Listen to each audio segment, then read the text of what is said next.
The fluorescent lights in the hospital corridor buzzed like angry wasps, drilling into my skull with each hurried step. My sneakers squeaked against the linoleum, a sound I'd grown to hate over the past 6 months of working double shifts. The smell of antiseptic and something faintly metallic hung in the air, clinging to my scrubs, my hair, my skin. I couldn't escape it, just like I couldn't escape him. My phone vibrated again in my pocket. I didn't need to look.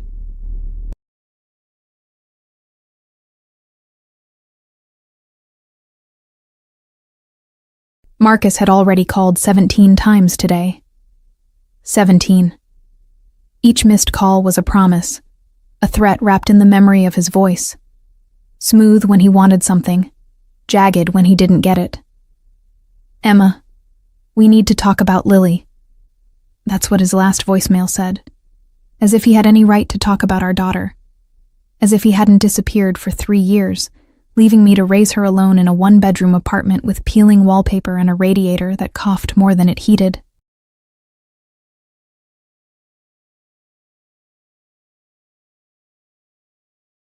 I pushed through the staff room door, my hands trembling as I shoved my time card into the slot. 11:47 p.m. Another 16-hour shift done. My lower back screamed, my feet felt like they'd been beaten with hammers, and all I wanted was to get home, kiss Lily's sleeping forehead, and collapse into bed. Heading out, Emma? Nurse Patterson called from behind the desk, her reading glasses perched on her nose. Yeah, finally. I managed a smile that didn't reach my eyes.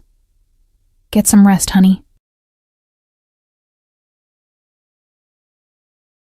You look like death warmed over. If only she knew how accurate that felt. I grabbed my coat from my locker, a thin thing that did nothing against the January cold, and headed for the elevators. The hospital at midnight was a different creature. Shadows stretched longer. The usual chaos of the day shift gave way to an eerie quiet, broken only by distant beeps of monitors and the occasional code blue announcement that made my heart jump every single time.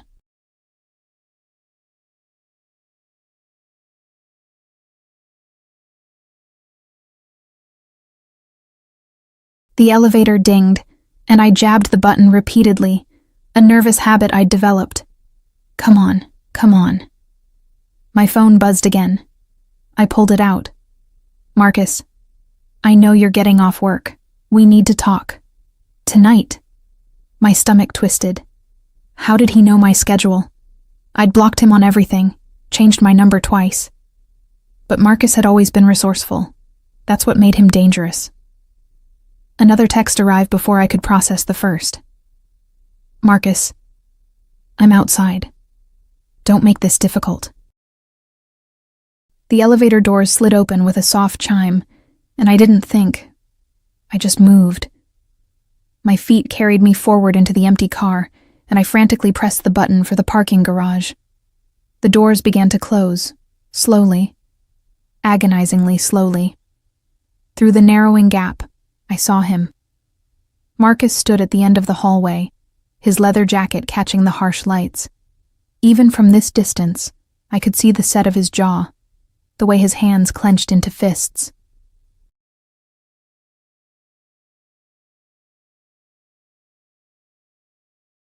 Our eyes met for a split second, and then he was running.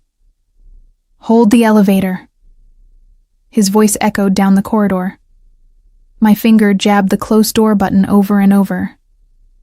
Close, close, close, I whispered, my heart hammering against my ribs so hard I thought it might crack them. The doors were inches apart when his hand shot through the gap. I stumbled backward, my shoulders hitting the elevator wall, when I realized the hand that stopped the doors wasn't Marcus's. The doors slid back open.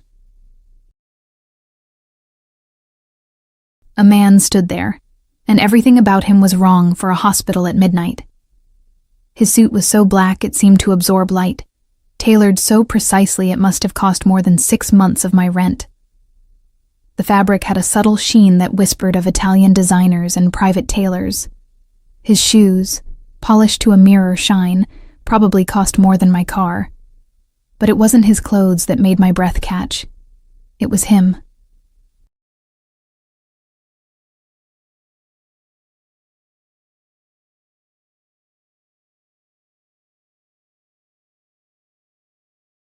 He was young, maybe 30, 32, with dark hair swept back from a face that belonged on magazine covers, not in county hospital elevators. Sharp jawline, olive skin, and eyes so dark they were almost black. Beautiful and terrifying in the same breath, like watching a storm roll in across the ocean. Behind him stood two men in matching dark suits, their builds suggesting they spent more time in gyms than boardrooms. One spoke into his wrist, murmuring something I couldn't catch.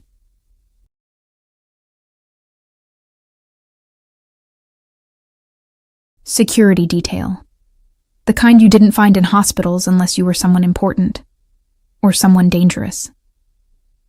I apologize, the man said, his voice low and smooth, carrying an accent I couldn't quite place. Italian, maybe, or something close. His eyes swept over me with an intensity that made me feel exposed, even in my baggy scrubs. I didn't mean to startle you.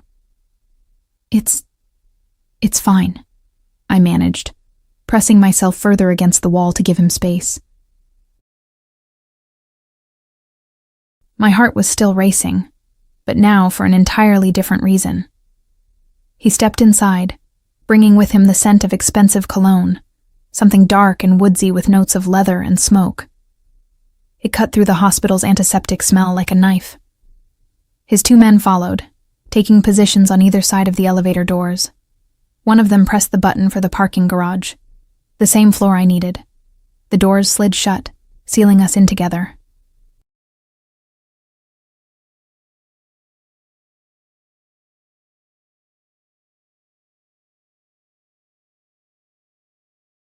The elevator hummed as it began its descent. I kept my eyes fixed on the glowing numbers above the door, trying to ignore the way my pulse hammered in my throat, trying not to look at him. But I could feel him watching me. "Long shift?" he asked. I glanced at him briefly, caught off guard. His expression was unreadable, but there was something in his eyes. Curiosity, maybe.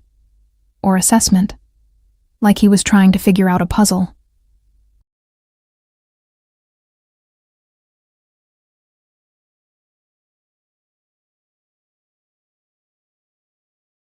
"Every shift is long," I said quietly, immediately regretting engaging.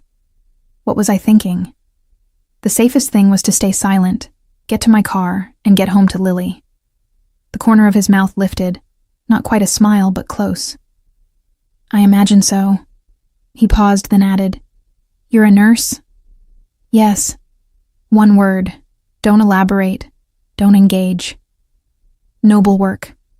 His voice held genuine respect, which surprised me. My mother was a nurse.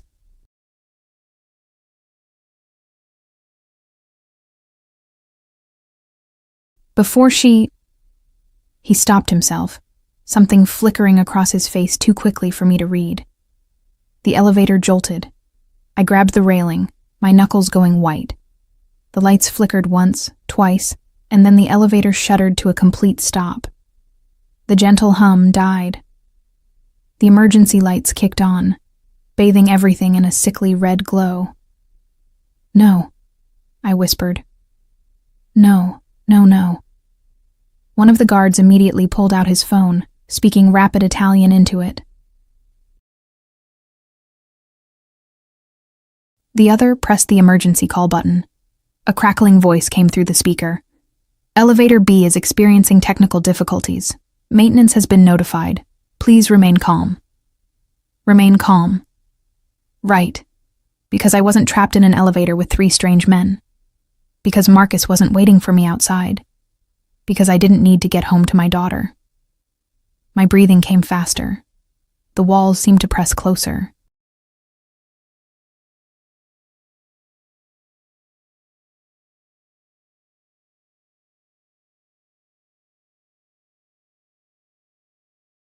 I'd never been claustrophobic, but something about this moment, The red light, the confined space, the bizarre turn my night had taken, made my chest tighten. "Hey." His voice cut through my spiraling thoughts, gentle but commanding. "Look at me." I did, meeting those dark eyes. "You're safe," he said, as if that word meant something from his mouth, as if he could promise that. "My men will have this sorted quickly, 5 minutes, maybe less."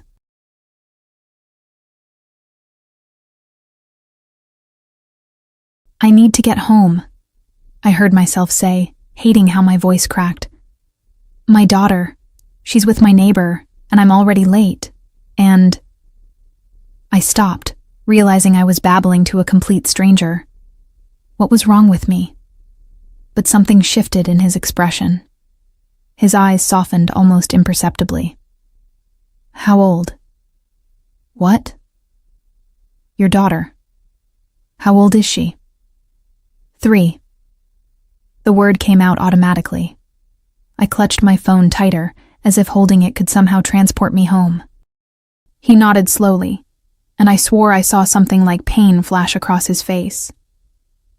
3 is a good age, still young enough to believe in magic. Before I could respond, before I could process that oddly gentle statement from this clearly dangerous man, his phone rang. Not the cheerful chime most people had, but a sharp single tone that cut through the red-lit space like a blade. He answered in Italian, his voice dropping into something harder, colder.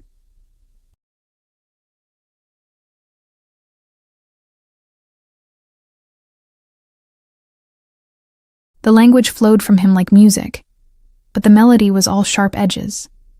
He spoke briefly, his expression never changing, then ended the call. "Marco," he said to one of his guards, "check the external panel." The guard, Marco apparently, nodded and immediately began examining the elevator doors, looking for some kind of manual release. I watched this unfold with a growing sense of unreality.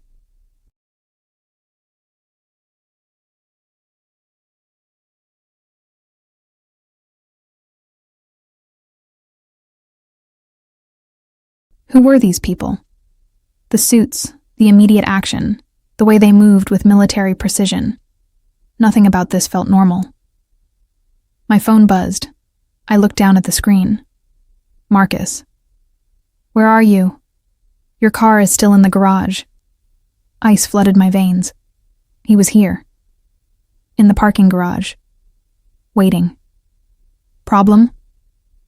The man's voice startled me. He was watching me again, and this time I couldn't hide my fear.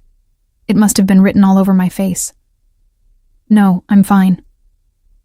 "You're a terrible liar." Not accusatory, just stating a fact.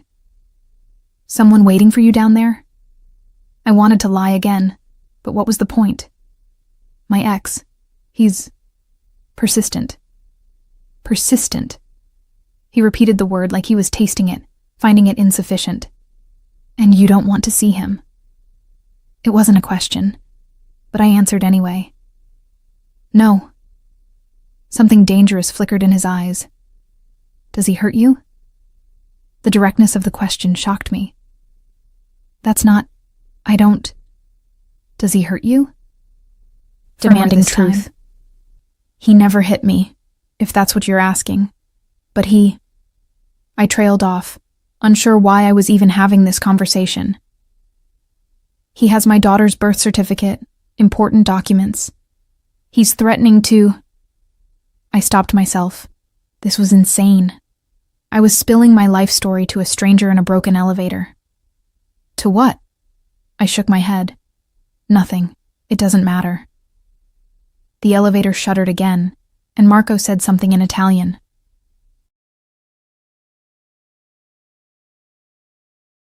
The man, I still didn't know his name, responded with a clipped sentence that sounded like an order. Then he turned back to me. "When these doors open," he said quietly, "where is your car?" "Section B, near the stairwell." I didn't ask why he wanted to know. Part of me didn't want to know. He pulled out his phone and made a call. More Italian, but slower this time, deliberate. I caught only one word, repeated twice. Seguire. Follow. He ended the call and looked at me. Really, not the way Marcus looked, calculating, possessive. Not the way men at the hospital sometimes looked, assessing, interested. This was different, intense, like he was memorizing every detail. What's your name? He asked. Emma. It came out as barely a whisper. Emma. The way he said it, with that slight accent, made it sound like a different name entirely.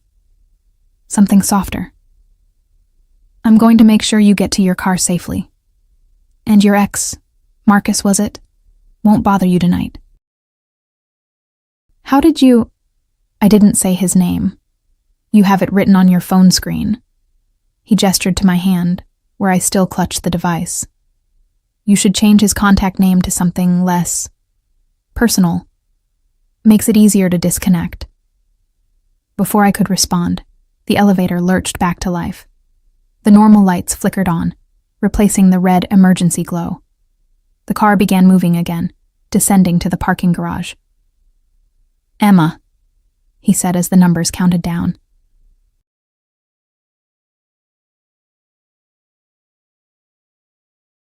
When we exit, stay close to me. Don't look at him. Don't engage. Just walk to your car, understand? I nodded, not trusting my voice. Good girl, he murmured, and something about those two words sent an unexpected shiver down my spine. The elevator dinged. The doors slid open. The parking garage spread before us, concrete pillars casting long shadows, the smell of exhaust and cold air, the echo of distant traffic. And there, leaning against a support beam about 30 feet away, was Marcus. He pushed off the moment he saw me, his face splitting into that smile I used to think was charming, before I knew better. Emma, there you are. I was worried. He stopped mid-sentence. His eyes had found the man beside me, and Marcus, who I'd never seen intimidated by anything, took an involuntary step backward. The air in the parking garage felt different now, charged, dangerous, like the moment before lightning strikes.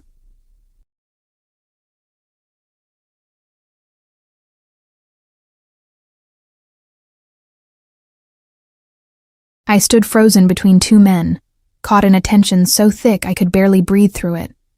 Marcus's smile had vanished. His eyes darted from me to the man beside me, then to the two guards who had positioned themselves with military precision. One had moved slightly ahead, creating a barrier. The other stood at an angle that blocked any approach from the side. Professional. Practiced. Emma, Marcus said, his voice careful now, stripped of its usual confidence.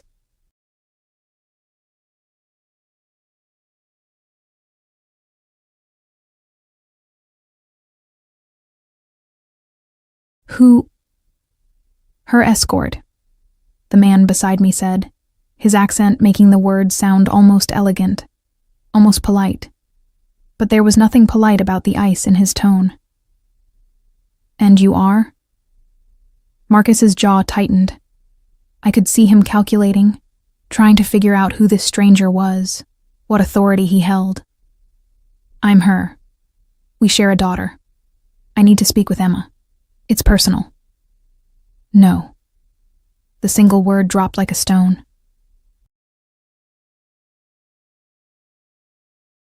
Excuse me? Marcus took a half step forward, and immediately both guards shifted. Subtle movements, but unmistakable in their message. The lady doesn't wish to speak with you. The man's voice remained calm, almost conversational, but something underneath it made my skin prickle. So you're going to walk away. Now. I should have said something. Should have told Marcus to leave, that I'd call him tomorrow, anything to defuse the situation.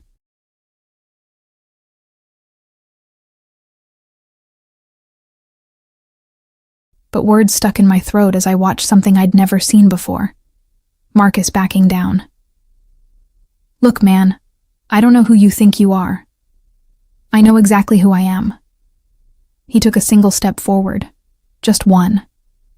But Marcus flinched. The question is whether you know when to walk away. The silence stretched. I could hear my own heartbeat, could smell the expensive cologne mixing with garage exhaust and Marcus's cheap body spray.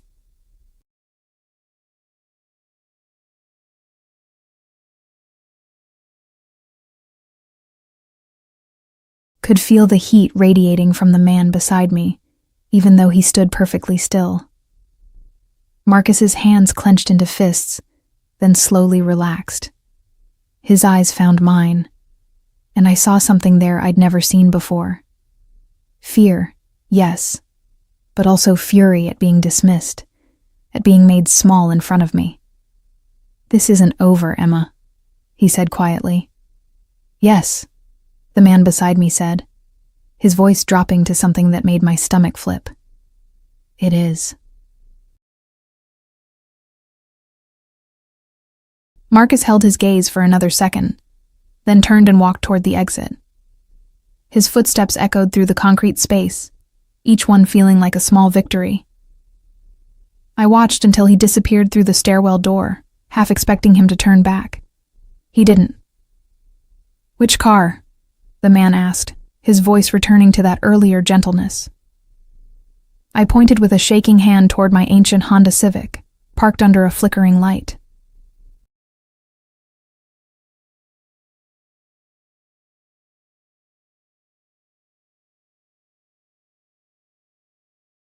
The passenger side had a dent from where I'd scraped a pole last month.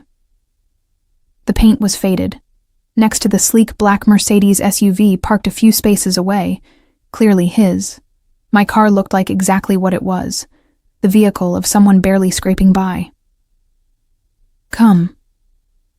Not a command, an invitation, but one that didn't feel optional. We walked across the garage, his guards maintaining their positions, one ahead, one behind.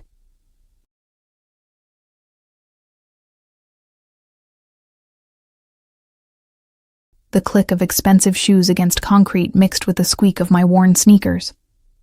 I fumbled for my keys, my hands still trembling from the adrenaline. "Thank you," I managed as we reached my car. "You didn't have to." "Yes, I did." He studied my car for a moment, something unreadable crossing his face. "This is safe to drive?" "It runs." That wasn't my question. I bristled slightly. "It's what I can afford." He acknowledged that with a small nod, then did something that shocked me. He opened my driver's door, checking the back seat, the floor, underneath, his movements quick and efficient. Looking for what? Marcus hiding inside? Satisfied, he stepped back. "Your daughter. What's her name?" "Lily." The answer came automatically, though part of me screamed not to give this dangerous stranger any information about my child. "Lily." He repeated it softly, and again that strange pain flickered across his features. "A beautiful name." He pulled out his phone, typed something, then looked at me. "Your number." "What? No, I can't." "Not for what you're thinking." Something that might have been amusement touched his eyes. "You have an ex who knows your schedule, your workplace, where you park. Someone should know if he escalates.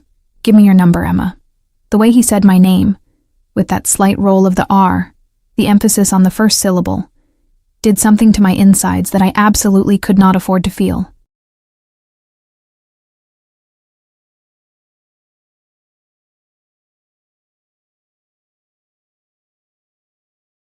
"I don't even know your name," I said, a weak protest. "Dante." He offered it like a gift. Just the first name. No last name, no explanation. Dante. Of course his name was Dante. Probably had never met anyone named Marcus who wore cheap cologne and drove a rusted pickup truck.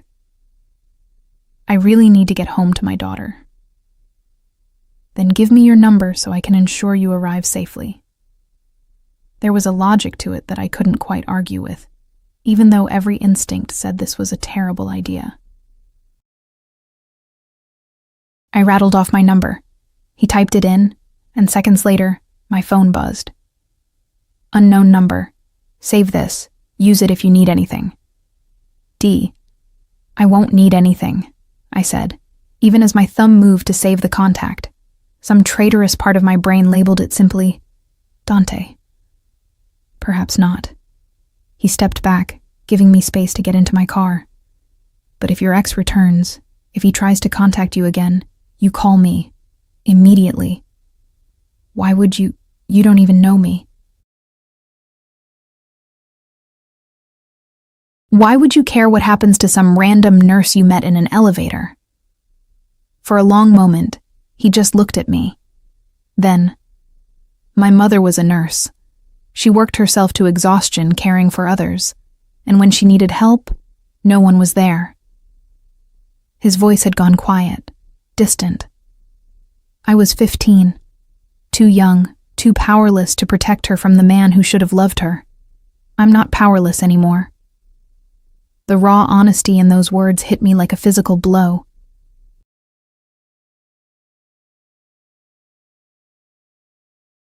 Before I could respond, before I could even process what he'd just revealed, he had stepped back further. Drive safely, Emma. Kiss your daughter goodnight.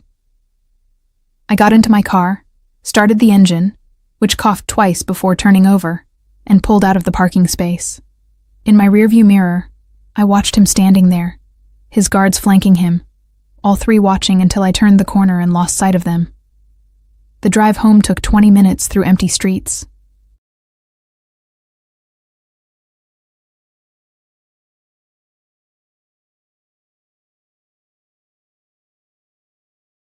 My hands gripped the steering wheel so tight my knuckles ached. I kept checking my mirrors, half expecting to see Marcus's truck following me. But there was nothing. Just empty roads and streetlights, and the sound of my old engine struggling. Mrs. Chen answered her door before I could knock, her gray hair in curlers, her floral robe pulled tight against the cold. So sorry I'm late, I said, already reaching for my wallet to pay her. Nonsense.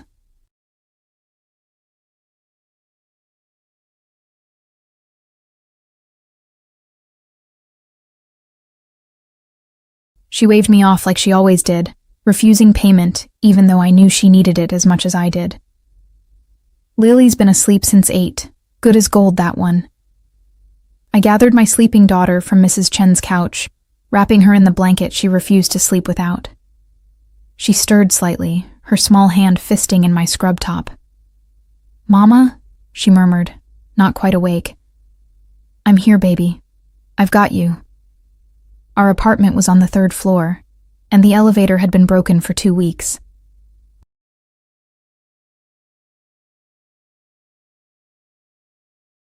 I carried Lily up the stairs, my exhausted muscles screaming with each step.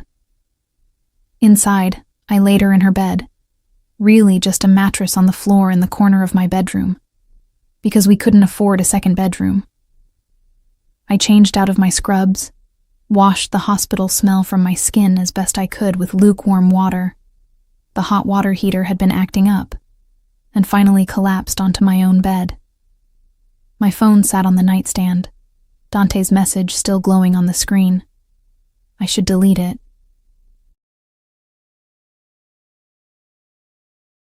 Delete the number, forget this entire bizarre night, and never think about the dangerous man in the expensive suit again. Instead, I saved the contact. My alarm went off at 5:30 a.m., which felt like minutes after I'd closed my eyes. Lily was already awake, singing softly to her stuffed rabbit. She'd always been an early riser, happy and bright no matter how little sleep I got. "Morning, Mama." She scrambled over to me, her dark curls wild around her face.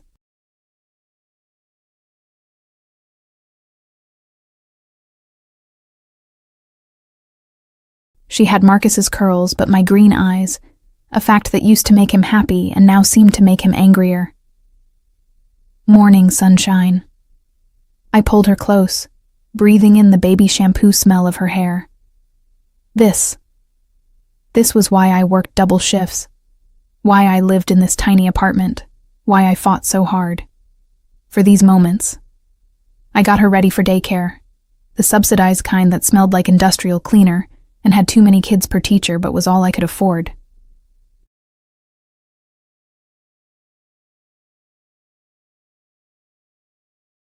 Made breakfast from the last of our eggs and bread.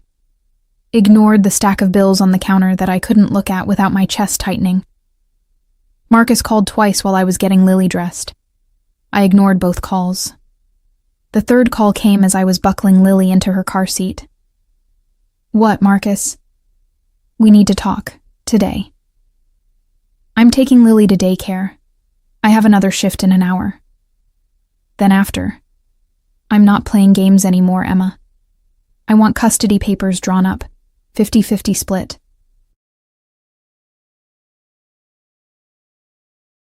My hand tightened on the phone. You disappeared for 3 years. You don't get to show up and demand 50-50. I have rights. I'm her father. You've contributed nothing. No child support, no help, nothing. You have no idea what it costs to... That's about to change. I've got a new job, good money. I can provide for her now. Better than you can in that shithole apartment. Each word was a carefully placed knife.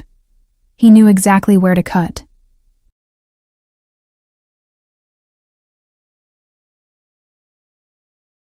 Don't call me again, I said, my voice shaking. If you want to discuss custody, get a lawyer. Do it properly. You can't afford a lawyer, Emma. We both know that. So why don't we just work this out between us? I'll even let you keep her during the week. I just want weekends. No. No? His voice hardened. You don't get to just say no. I'll take you to court.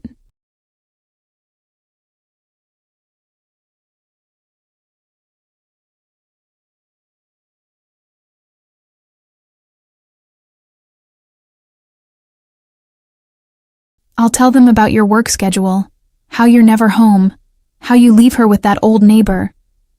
I ended the call, my hands shaking so badly I nearly dropped the phone. Mama sad?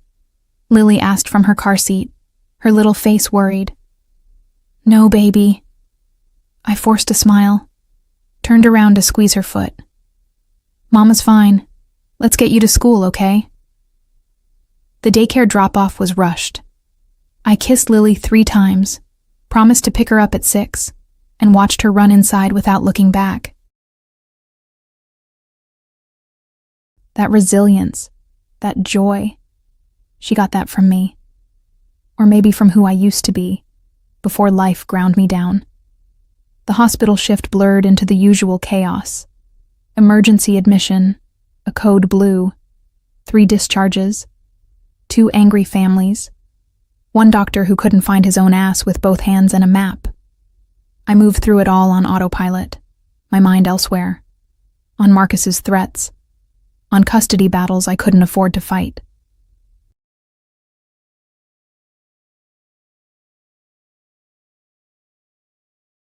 On a man named Dante with dark eyes who'd promised protection I had no right to accept. My phone buzzed during my lunch break. 15 minutes scarfed down in the staff room with 3 other exhausted nurses. Dante, did you make it home safely last night? I stared at the message, my heart doing something complicated in my chest. He'd actually checked, actually cared enough to follow up. Me. Yes. Thank you again for your help. The response came immediately.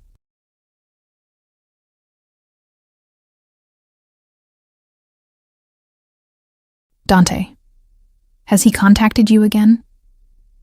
I hesitated, my thumb hovering over the keyboard. This was none of his business. I didn't know him. Didn't know what he wanted or why he cared.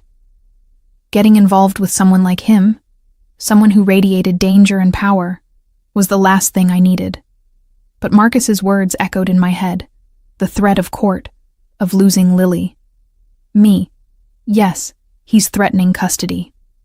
3 dots appeared, disappeared, appeared again. Dante, where are you? Me. Work. St. Mary's Another Hospital. shift. Dante, when do you finish? Me, 7 p.m. Dante, I'll send a car. Me, that's not necessary. I can't accept. Dante, you can, and you will. Consider it repayment for elevator company. Despite everything, the stress, the fear, the exhaustion, I felt my lips curve into a small smile.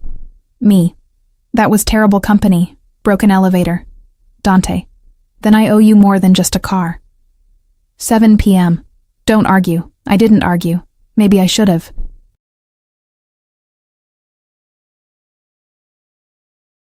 Maybe I should have recognized this for what it probably was.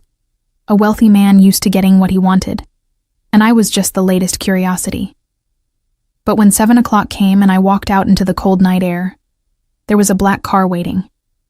Not the Mercedes SUV from last night, but a sleek sedan with tinted windows. The driver, one of the guards from the elevator, opened the back door. "Ms. Emma," he said with a slight nod. I got in because refusing felt impossible.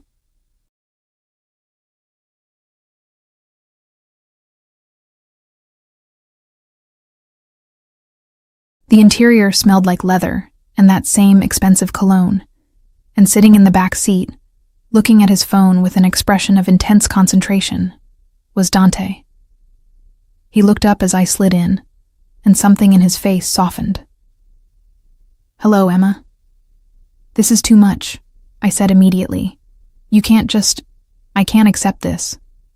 You're accepting a ride home, nothing more." He gestured to the driver, who pulled smoothly into traffic.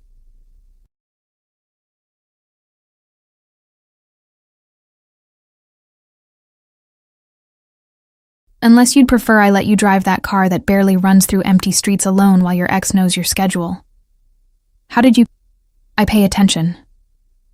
He turned slightly in his seat to face me fully. "Tell me about the custody threat." "It's not your concern. I'm making it my concern. Tell me." And God help me, I did. Maybe it was exhaustion. Maybe it was the way he looked at me. Like I mattered. Like my problems weren't trivial.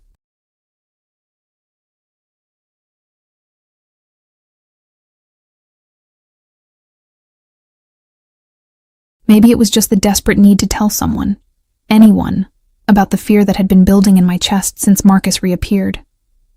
I told him everything. About Marcus leaving when Lily was 2 months old. About raising her alone, working doubles, surviving on crackers and coffee some days so she could have proper meals. About the documents Marcus had taken. Her birth certificate, social security card, my passport. About his threats to take her, to prove I was unfit.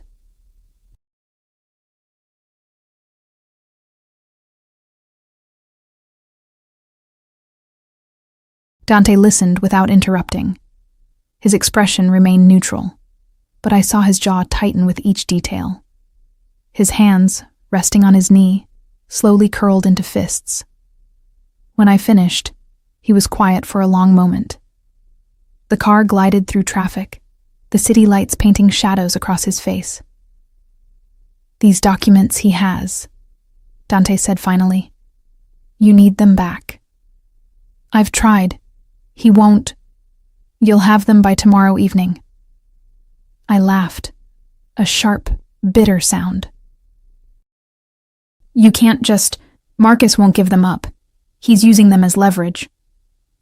Dante's eyes met mine, and something in them made my breath catch. "Emma," he said quietly, dangerously, "by tomorrow evening, you'll have every document, along with a signed statement from Marcus relinquishing all custody claims. I promise you this. How can you possibly— Do you trust me?" The question hung in the air between us. Trust him? I didn't even know him.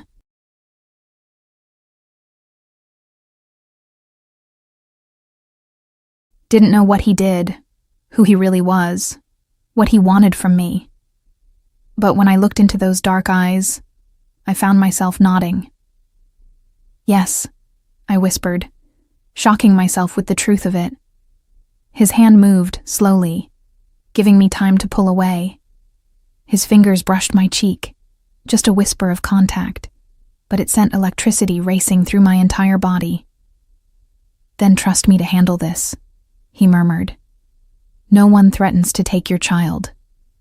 No one." The car pulled up in front of my building. Through the window, I could see Mrs. Chen's light on. She was watching Lily again, because daycare closed at 6, and I never made it home in time. "I should go," Dante said, pulling his hand back. "Get your daughter. Rest. I'll call you tomorrow." I got out of the car, then hesitated, leaning back down. "Why are you doing this? Really?" His eyes met mine, and for a moment, I saw past the careful control to something raw underneath. "Because someone should have protected my mother," he said softly. "And because when I look at you, I see someone who deserves better than what life has given her. Now go, before I do something we'll both regret." The door closed before I could respond. The car pulled away, leaving me standing on the sidewalk with my heart racing and my mind spinning with questions I wasn't sure I wanted answered. I didn't sleep that night.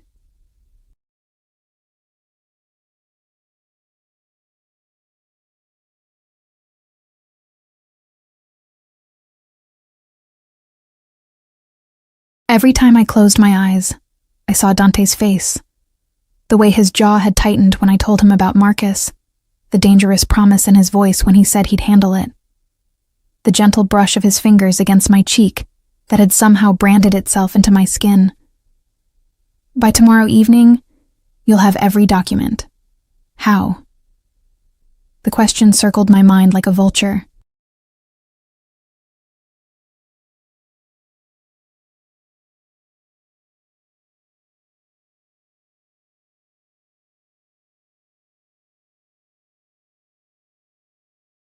What kind of man could make promises like that with such absolute certainty? What kind of power did he have that made Marcus, who'd never back down from anything, retreat like a scolded dog?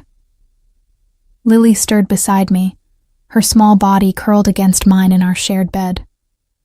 She'd had a nightmare around midnight, something about monsters under the stairs, and I'd pulled her close, breathing in the strawberry scent of her hair until her breathing evened out. She was everything.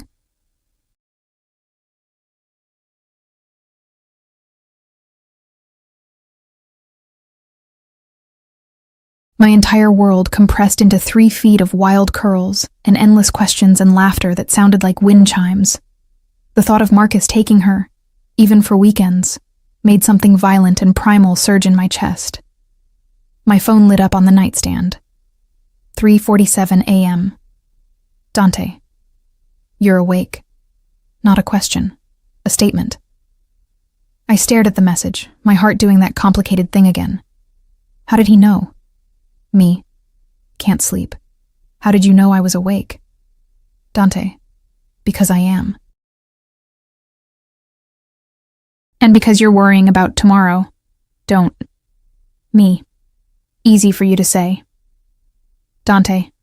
Nothing about this is easy, but it's necessary. Trust me. That word again. Trust. I barely knew him. Had spent maybe 30 minutes total in his presence. Yet something in me, some instinct I didn't understand, believed him. Me. Who are you? Really? The 3 dots appeared, then disappeared, then appeared again. Finally, Dante. Someone who keeps his promises. Me. That's all you need to know. That's not an answer. Dante. No, it's not. Get some sleep, Emma. Tomorrow will be difficult. The message felt final, like a door closing. I set my phone down, pulled Lily closer, and somehow, against all odds, drifted into restless sleep. Morning came too soon. The alarm's shrill beep at 5:30 felt like an assault. I dragged myself through the routine. Wake Lily, breakfast, getting dressed, the drive to daycare through streets still dark with pre-dawn shadows.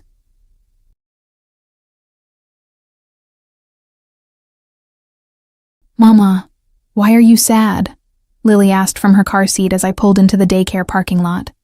I'm not sad, baby. Just tired. You're always tired. Not accusing. Just observing, the way children do. Cutting straight to truth. I turned to look at her, my 3-year-old daughter with her 2 wise eyes. I know. I'm sorry. It's okay, Mama. When I'm big, I'll work and you can rest. Something cracked in my chest.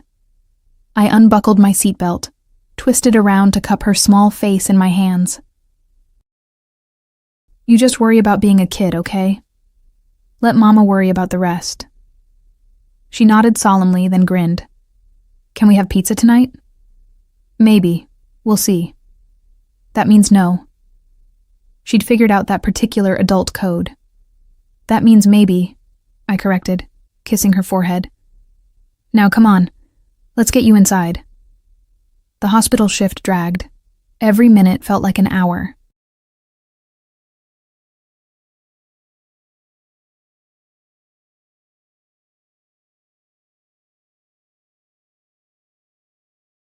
I kept checking my phone between patients, expecting, what?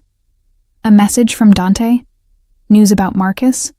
Some sign that last night had actually happened and wasn't just a fever dream born of exhaustion? Nothing came. By lunch, anxiety had twisted my stomach into knots. I couldn't eat, couldn't focus.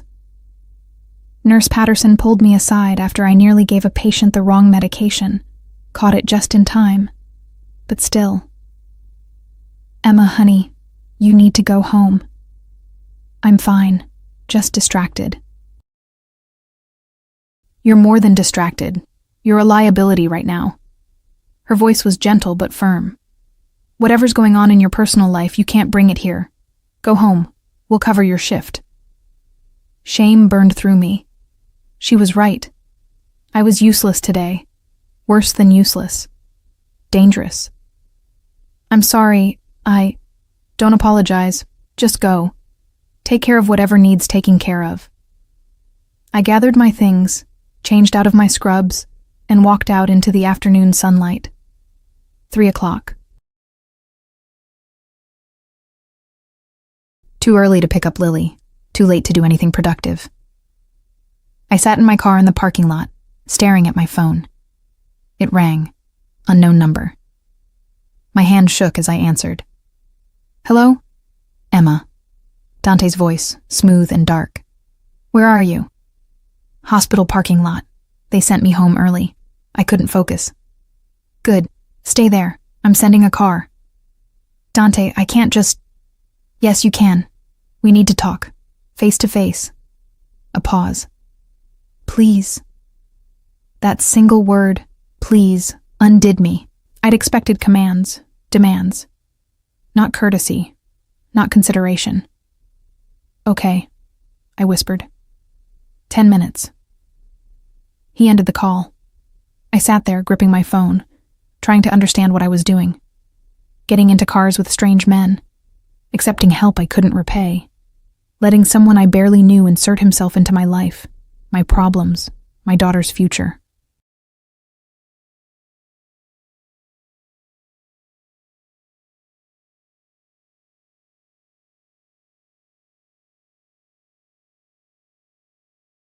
But what choice did I have?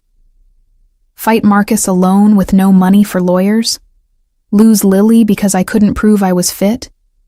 Watch my daughter spend weekends with a man who'd abandoned her, who saw her as a possession to claim rather than a person to love. The black sedan pulled up exactly 10 minutes later. Same driver, same neutral expression. The back door opened. Ms. Emma. I got in. This time the car was empty except for me. No Dante.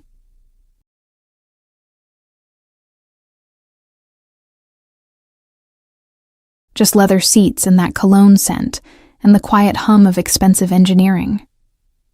Where are we going? I asked the driver. Mr. Dante's office. 20 minutes. His office. Of course he had an office. Probably in some gleaming high-rise with marble floors and artwork that cost more than my yearly salary. But the car didn't head downtown toward the business district. Instead, it wound through older neighborhoods, areas I rarely visited. Historic buildings with ornate facades.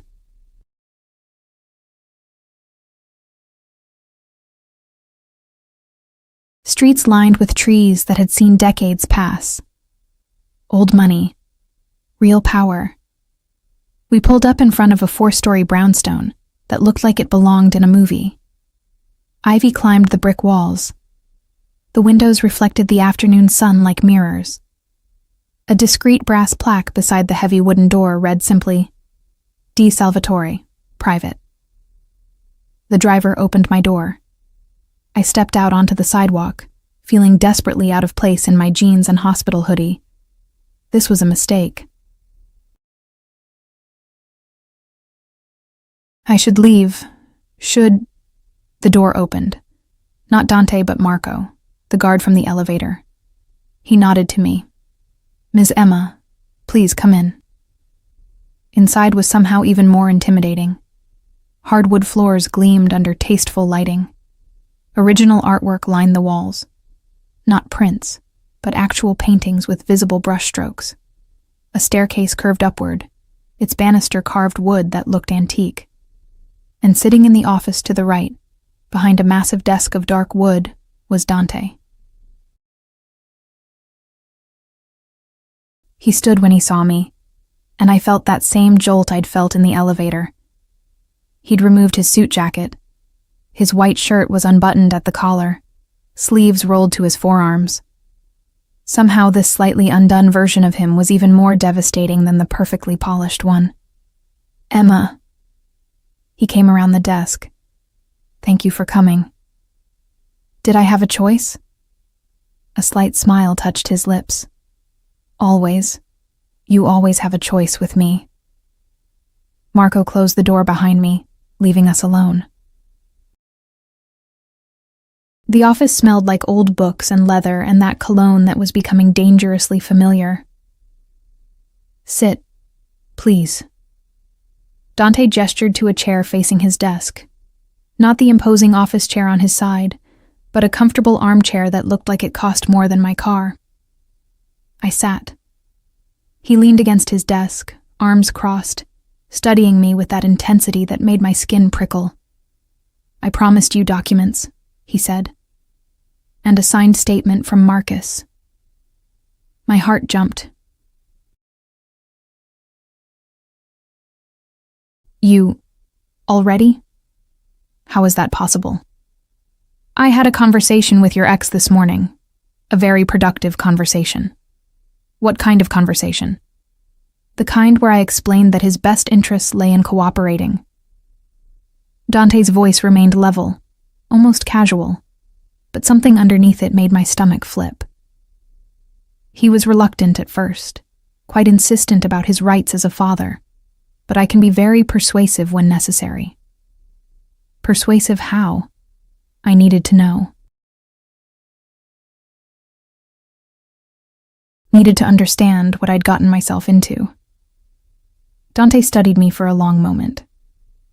Then he moved to his desk, pulled open a drawer, and retrieved a manila envelope. He held it out to me. Look inside. My hands trembled as I took it. The envelope was thick, heavy. I opened it slowly, pulled out the contents. Lily's birth certificate, her social security card, my passport, all the documents Marcus had taken.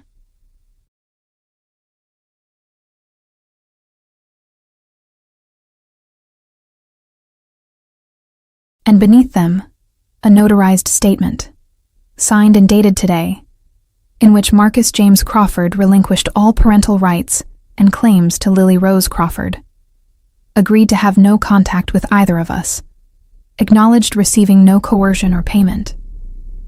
I stared at the papers, unable to process what I was seeing. How? The word came out broken. He would never. He wanted custody. He was threatening court.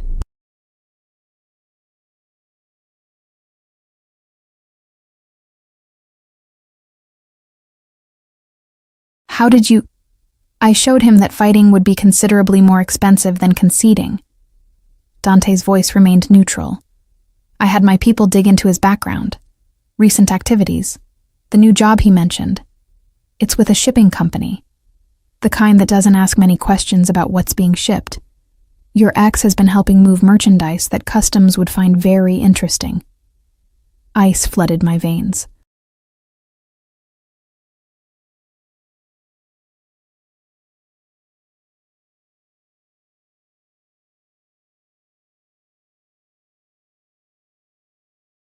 You're saying Marcus is a small-time criminal who thought he could intimidate a woman he'd already abandoned? Yes. Dante pushed off the desk, began pacing slowly. I presented him with evidence. I explained that this evidence could reach certain authorities, or it could disappear. His choice. You blackmailed him. I gave him options. He stopped pacing, turned to face me. He chose wisely. I should have been horrified.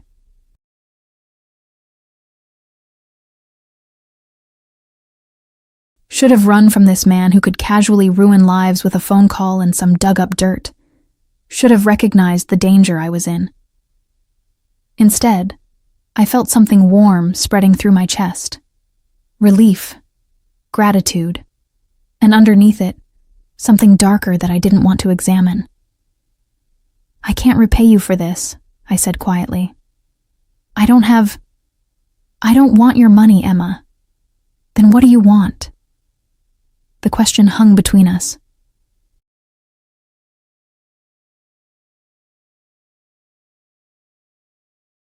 Dante crossed the space slowly, deliberately, until he stood directly in front of my chair, close enough that I had to tilt my head back to meet his eyes. Dinner, he said. Tomorrow night. Let me take you to dinner. That's it? Just dinner? Just dinner.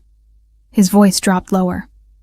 And perhaps the pleasure of your company, of getting to know you.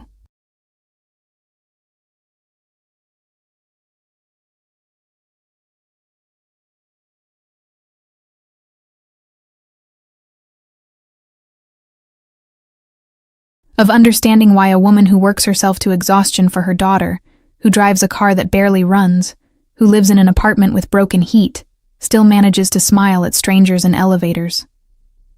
I didn't smile at you. No, you looked terrified, then determined, then vulnerable. It was the most honest thing I'd seen in years. He reached out slowly, tucked a strand of hair behind my ear. Have dinner with me, Emma.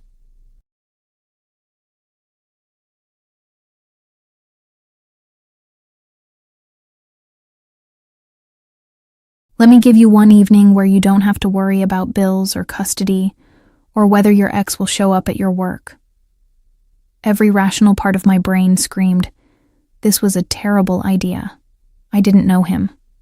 Didn't know what he really did. What kind of man blackmailed people as casually as ordering coffee. Didn't know what he wanted beyond dinner, what price would eventually come due. But I was so tired of fighting alone.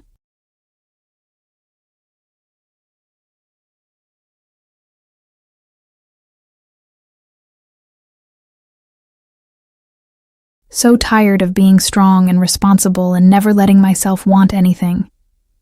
And God help me, I wanted this. Wanted him. Wanted one night where someone else was the strong one, where I could just be. Okay, I heard myself say. Dinner. Tomorrow night. Something flashed in his eyes. Triumph, yes, but also something softer. Relief, maybe. Like he'd genuinely worried I'd say no. I'll pick you up at 7. Wear something comfortable. Bring nothing but yourself. I have to pick up Lily at 6 from daycare. Already arranged. My people will collect her, bring her to a secure location with appropriate care. I stood abruptly, the papers falling from my lap. Absolutely not. You're not taking my daughter anywhere. I don't care what you did for me, you're not... Emma. His hands caught my shoulders, steady and warm. Breathe. Listen to what I'm actually saying. I was shaking, I realized.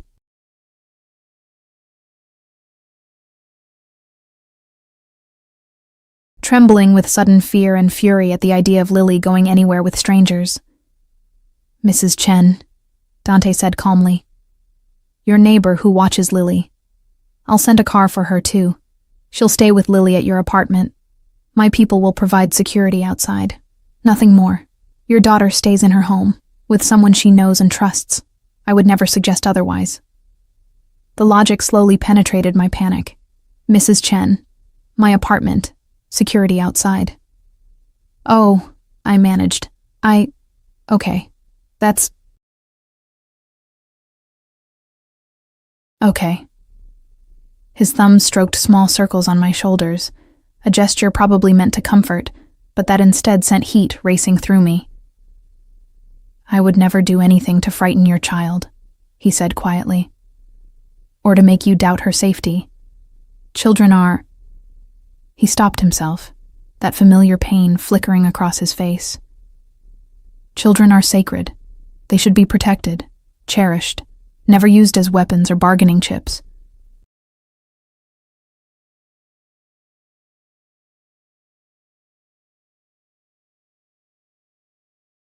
What happened to your mother?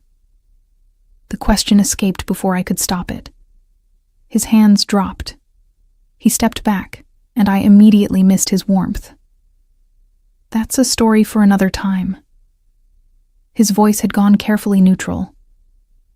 For now, go home, rest. Spend the evening with your daughter. Tomorrow, let me give you something different. He walked me to the door. Marco materialized to escort me out. But before I left, Dante caught my hand. Emma. He waited until I looked at him. Thank you for trusting me, for giving me this. You're the one who helped me. I should be thanking you. You did, by saying yes. He lifted my hand, pressed his lips to my knuckles, a gesture so old-fashioned and unexpected that my breath caught. Tomorrow, I echoed. The ride back to my car felt surreal. I clutched the envelope of documents like a lifeline, proof that this had actually happened, that Marcus was gone, that Lily was safe.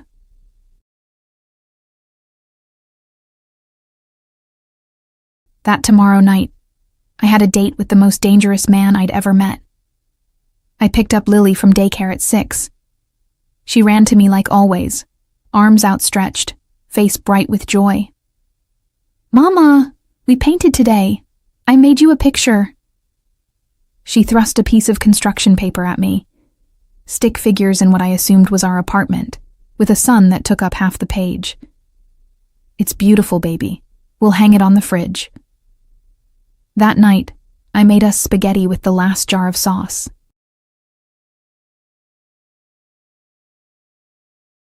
We ate sitting on the floor because our tiny table had a broken leg I hadn't fixed yet.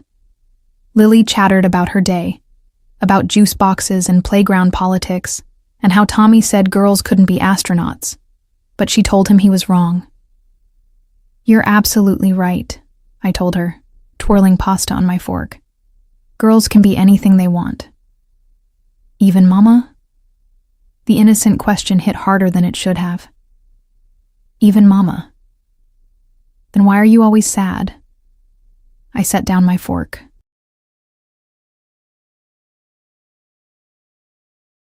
Pulled her into my lap, her small body fitting perfectly against mine.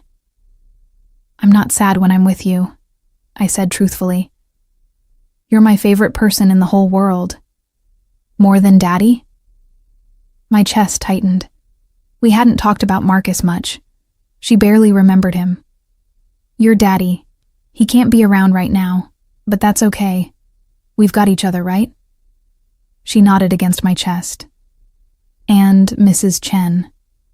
And Mrs. Chen, I agreed, smiling. After dinner, we played with her toys. Second-hand things I'd picked up at thrift stores. But to Lily, they were treasures. Bath time, stories, tucking her into bed with her ratty rabbit. "Love you, Mama," she murmured, already half asleep. "Love you more, sunshine. Sweet dreams." I sat there in the dark, watching her breathe, and let myself feel everything I'd been holding back all day.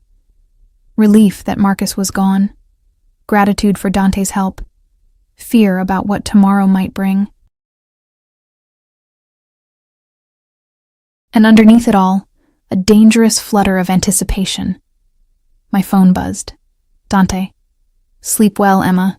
Dream of tomorrow." I didn't respond, just held the phone, staring at those words until the screen went dark. Tomorrow. God help me, tomorrow. I spent the entire next day in a state of barely controlled panic.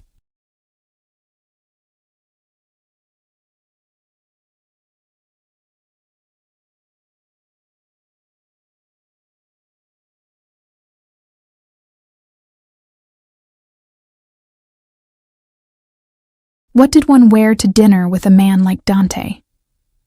My closet offered exactly 3 options: hospital scrubs, worn jeans, or the single black dress I'd bought for a hospital fundraiser 2 years ago and never wore again. The dress had a small stain near the hem that I'd never quite gotten out. It would have to do. Mrs. Chen arrived at 6:30, right on schedule, but not alone. A black car idled at the curb, and the driver, not Marco, someone new, handed her a gift bag before driving away.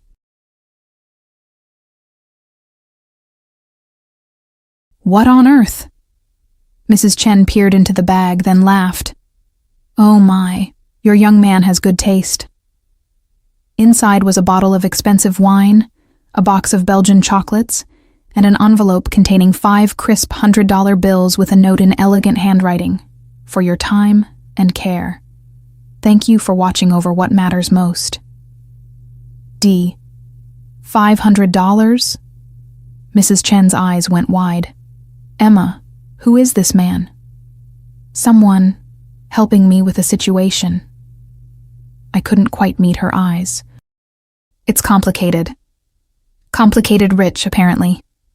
She tucked the money into her purse, but her expression remained concerned. "Be careful, dear. Men like that, men who have this kind of money, they don't do things without expecting something in return." "I know." My stomach twisted. "I'm being careful."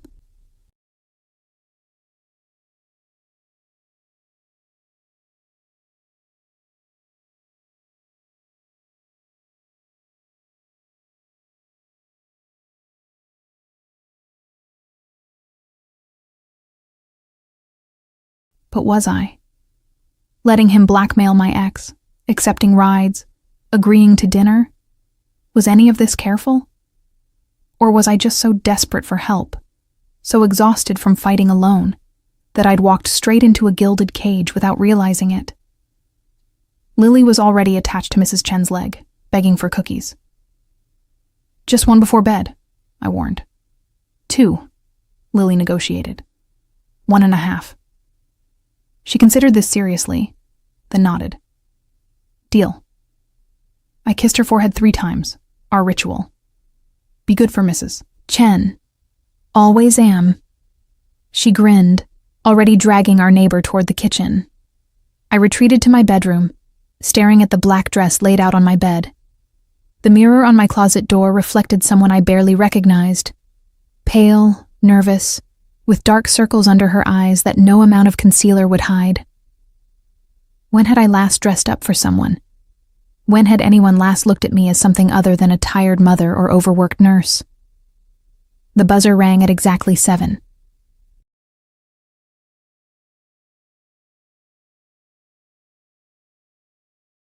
My heart slammed against my ribs. "Emma, your gentleman is here," Mrs. Chen called, her voice carrying that knowing tone elderly women perfected over decades. I took one last look in the mirror, smoothed down the dress that suddenly felt too tight and too revealing all at once, and walked out. Dante stood in my tiny living room, and he looked obscenely out of place. His charcoal suit probably cost more than 6 months of my rent. His shoes gleamed.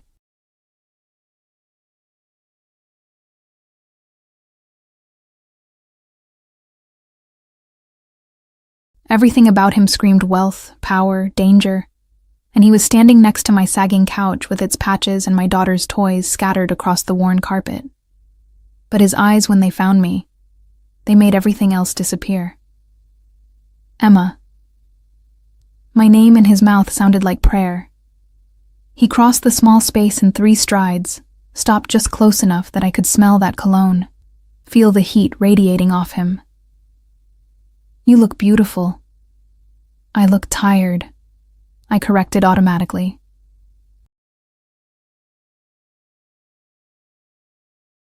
This dress has a stain. I don't see any stain. His fingers brushed my arm, barely contact, but it sent electricity racing across my skin. I see a woman who works herself to exhaustion for her child and somehow still manages to take my breath away. Heat flooded my cheeks. You're good with words. I'm honest with words. He stepped back, but his gaze remained locked on mine. Are you ready? As ready as I'll ever be.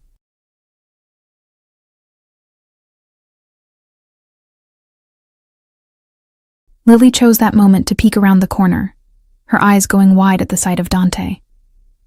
Mama, who's that? My heart stopped. This was a mistake. Letting him into my home, my life, meeting my daughter. But Dante surprised me. He knelt down slowly, bringing himself to Lily's eye level. No looming, no intimidation, just gentle. Hello, he said softly. You must be Lily. Your mama has told me about you. Lily studied him with the serious intensity only 3-year-olds could manage. You're fancy. A smile tugged at his lips, genuine, reaching his eyes. A little bit, yes. Is that okay? I guess. She tilted her head. Do you make Mama smile? The question hit me like a physical blow, out of the mouths of babes. Dante's eyes flickered to mine, something vulnerable in them, before he looked back at Lily. I'm certainly trying. Okay, but if you make her cry, I'll be very mad. That seems fair. He nodded solemnly, as if sealing a contract. I promise to do my very best not to make your mama cry. Lily seemed satisfied with this. She darted back into the kitchen where Mrs. Chen was probably bribing her with cookies. Dante stood, and the look he gave me was complicated, amused, touched, maybe something deeper I couldn't name.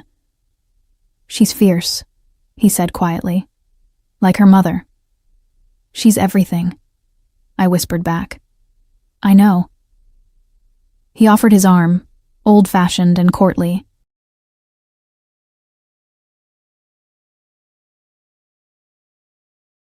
Shall we? The car waiting outside was the same sleek sedan, but this time when I slid into the back seat, champagne sat chilling in a bucket. Real champagne, with condensation beating on the dark bottle. This is too much, I said, as Dante settled beside me. It's barely anything. He poured 2 glasses, the liquid gold catching the streetlights as we pulled away. To new beginnings. I hesitated, then clinked my glass against his.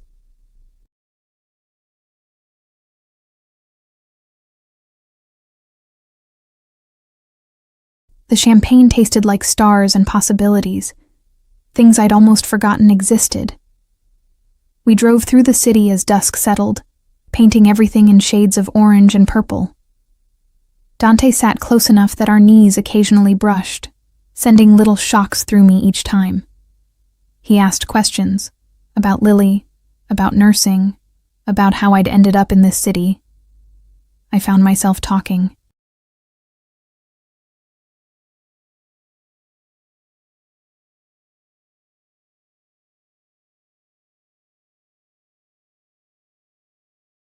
Actually talking. Not just the surface pleasantries I exchanged with coworkers or the truncated conversations I had with Mrs. Chen. I told him about growing up with parents who died in a car accident when I was 20, about meeting Marcus at a bar, thinking he was charming, getting pregnant accidentally but deciding to keep the baby. About him leaving. About the struggle to finish nursing school with an infant. About the years of barely surviving. He listened.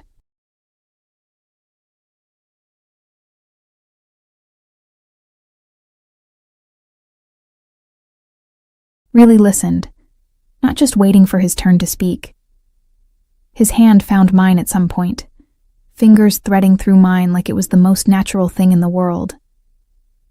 "You're stronger than you think," he said when I finished. "I'm not strong. I'm just stubborn. Too stubborn to quit. That's what strength is. Not the absence of fear or exhaustion, but continuing anyway."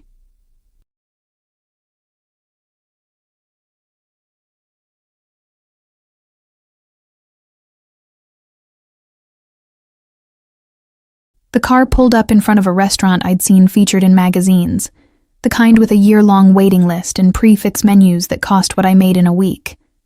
No neon sign, just a discreet plaque beside an elegant door.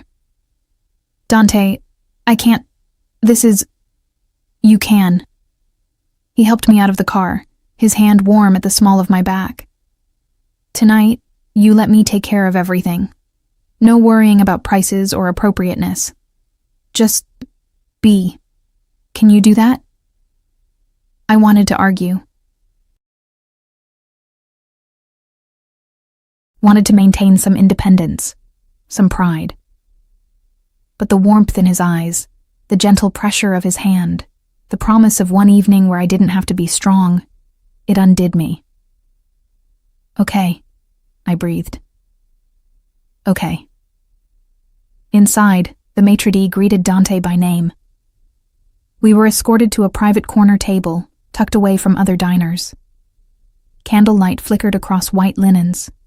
Real flowers, orchids, I think, sat in a crystal vase. Through the window, the city sparkled like a jewel box. "Do you bring all your projects here?" I asked, once we were seated. His eyebrow arched. "Projects? Women you help, damsels in distress, whatever I am to you." "You're not a project, Emma."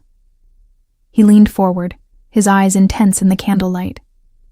"And you're the first woman I've brought here, the first woman I've wanted to bring anywhere in a very long time." "Why?" The question burst out. "Why me? You could have anyone."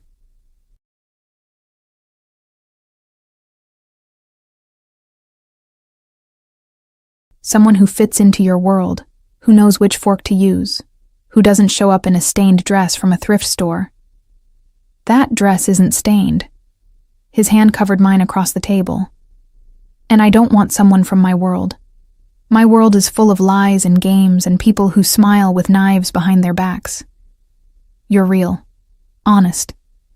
You look at me and see a man, not a bank account or a connection or a means to an end. "I don't even know what you do," I pointed out. "Import-export."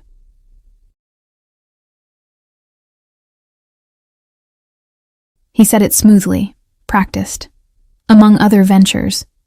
That's not an answer. No, it's not. He didn't look away. "I do things that exist in gray areas, things that keep me awake at night sometimes, things I justify by telling myself I operate by a code, that I protect what's mine, that I'm better than the animals I deal with. But at the end of the day, I'm not a good man, Emma. I want you to understand that. You helped me. You protected my daughter. That sounds pretty good to me."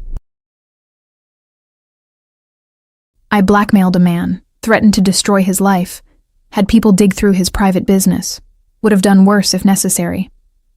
His thumb stroked the back of my hand, the gesture at odds with his words. "I'm possessive, controlling. When I want something, I take it. When someone threatens what's mine, I eliminate the threat. These aren't good qualities." "And what am I?" My voice came out barely above a whisper. "Something you want? Something that's yours?" His eyes darkened. "Yes."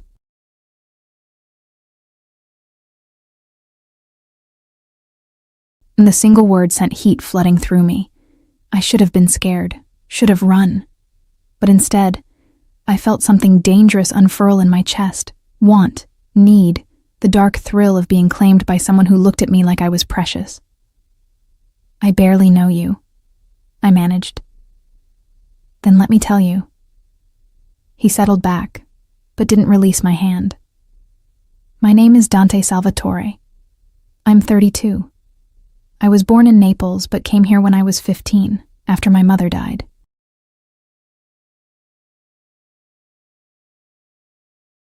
I took over my father's business, the legitimate and the less legitimate parts. I have no siblings, no wife, no girlfriend, no children. I own 17 properties, employ 200 people, and have enough money that I could retire tomorrow and live comfortably for several lifetimes." He paused as the waiter appeared with wine, something red and presumably expensive. "Once we were alone again," he continued. "I'm also lonely, surrounded by people but lonely in the ways that matter. I haven't let anyone close in years, haven't wanted to.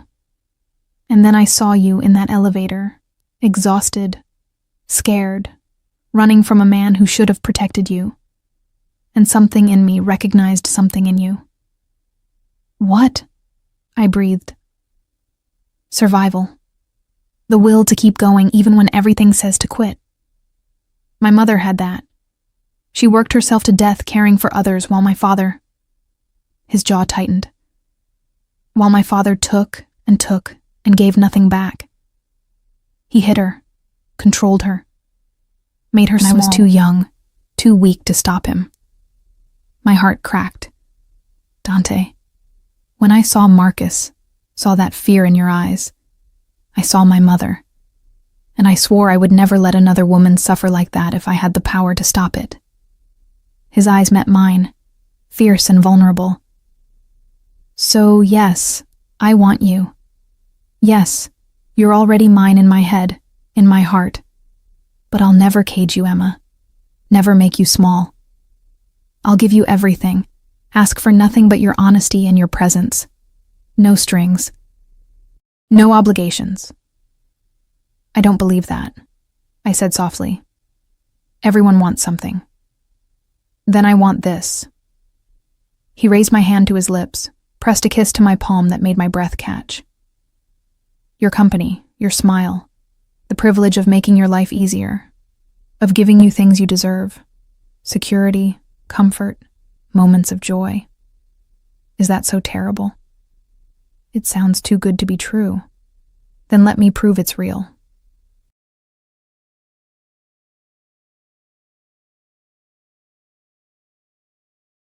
The food arrived, course after course of things I couldn't pronounce but that melted on my tongue. We talked between bites, and I found myself relaxing despite everything. He told me about growing up in Naples, about the smell of the sea and his mother's laughter and the violence that eventually drove them here.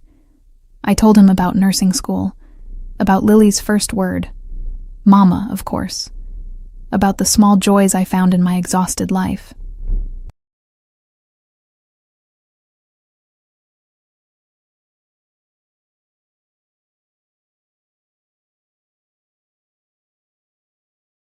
By dessert, something chocolate and sinful, I'd finished 2 glasses of wine and felt warm, loose, almost happy. "I should check on Lily," I said, pulling out my phone. "Already done." He showed me his phone. A text from Mrs. Chen with a photo of Lily asleep in her bed, rabbit clutched tight. I had my people check in, all is well. "Your people." I shook my head, smiling. "You have people." "I have people," he agreed, amused. "And now they're your people too." "Whatever you need, rides, security, someone to fix that broken table leg, just call." "I can't accept..." "Yes, you can." He leaned forward. "Emma, let me be very clear. I want to take care of you, not because I think you can't take care of yourself, but because you shouldn't have to. Not alone. Not anymore." Tears pricked my eyes. Exhaustion, whine. The overwhelming relief of someone actually seeing how hard I'd been fighting. Hey. He reached across, brushed away a tear with his thumb. Not No tonight. crying. These are good tears, I managed. Still tears. And I promised your daughter I wouldn't make you cry. That startled a laugh out of me. She's 3. She doesn't understand context. She understands what matters. His hand cupped my cheek, thumb stroking softly. Emma, I need to tell you something. And I need you to really hear me. My heart kicked into a higher gear. Okay. From the moment you stepped into that elevator, you've been under my protection. That's not a request or a negotiation. It's a fact. Anyone who threatens you, who tries to hurt you or take your daughter, they'll answer to me. And trust me when I say no one wants that. That's... I searched for words. Intense. I'm an intense man, especially about things I care about. His thumb traced my lower lip, sending sparks through my entire body.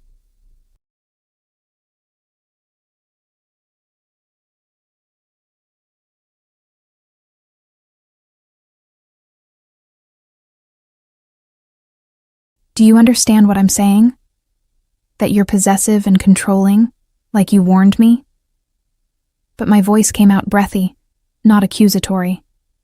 Yes, and that you're mine now, whether you're ready to admit it or not. I should have protested, should have maintained some independence, some boundaries. But sitting there in candlelight with his hand on my face and his eyes burning into mine, all I could think was, yes. God. Yes. What if I'm not ready for that? I whispered. Then I'll wait. His voice dropped lower, intimate. I'll wait as long as you need, but make no mistake, Emma. I'm not going anywhere. You're in my blood now, under my skin, and I protect what's mine. The ride home was quiet, charged. His hand stayed in mine, his thumb drawing patterns on my palm that made thinking difficult. When we pulled up to my building, he walked me to my door. Mrs. Chen was asleep on my couch, soft snores coming from her small frame.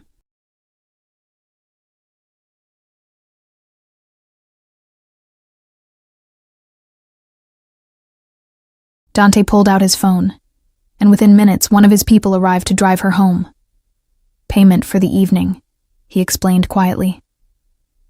Once she was gone, we stood in my doorway, just us and the sleeping child down the hall and the weight of everything unsaid. Thank you, I managed, for tonight, for everything. Emma. He stepped closer, backing me gently against the doorframe. Can I kiss you? My breath caught. Yes. His lips met mine slowly, carefully, like I was something precious that might break. But I didn't break. I melted. His hands cupped my face, his body pressed close, and the kiss deepened into something that made my knees weak. When he finally pulled back, we were both breathing hard. I should go, he murmured against my lips, before I forget how to be a gentleman. What if I don't want a gentleman? His eyes flared dark. Don't tempt me.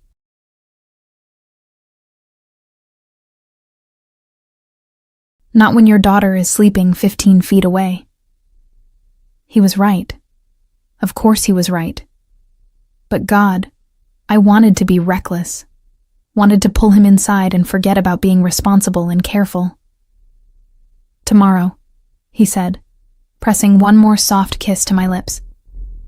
Dinner again. And the day after. And the day after that. Until you stop looking surprised that I keep showing up. Dante, say yes. Yes, I breathed, helpless against the pull of him. He smiled.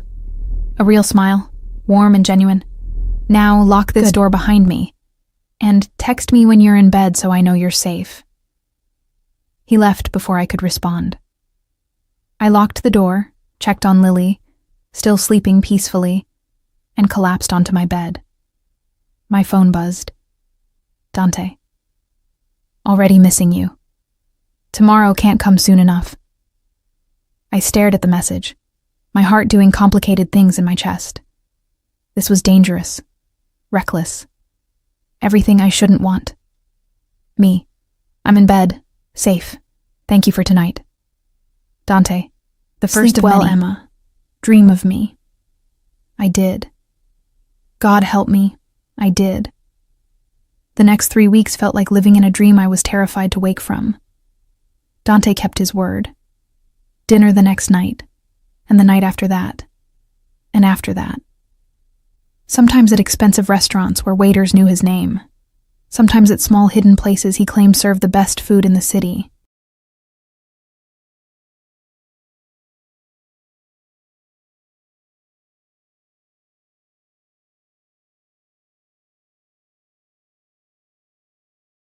Once he brought Italian takeout to my apartment, and we ate on the floor with Lily between us, her chattering about dinosaurs filling the comfortable silence.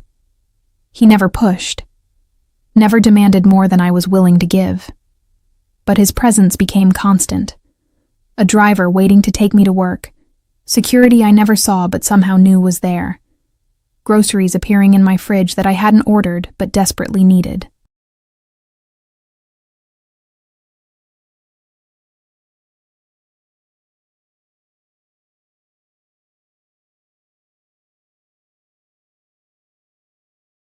You have to stop, I told him one evening as we walked through a park, Lily running ahead to chase pigeons. The gifts, the help, it's too much. It's not nearly enough. His hand found mine, fingers threading through like they belonged there. Let me do this, Emma. Let me take care of you. I can take care of myself. I know you can. That's not the point. He stopped walking, turned to face me. The point is, you shouldn't have to. Not alone. Not anymore. That had become his refrain. Not alone.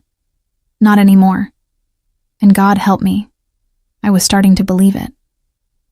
But reality had a way of crashing through even the most beautiful dreams. It happened on a Tuesday. I was finishing my shift, exhausted but in a good way, thinking about the dinner Dante had promised. Something about wanting to cook for me himself. My phone rang. Unknown number. Hello? Emma Crawford? A woman's voice, crisp and professional. Speaking. This is Detective Sarah Martinez with the Metropolitan Police. I need to ask you some questions about Dante Salvatore. Ice flooded my veins. What? We understand you've been seeing Mr. Salvatore socially. We'd like to speak with you about his activities. Would you be willing to come down to the station? Am I in trouble?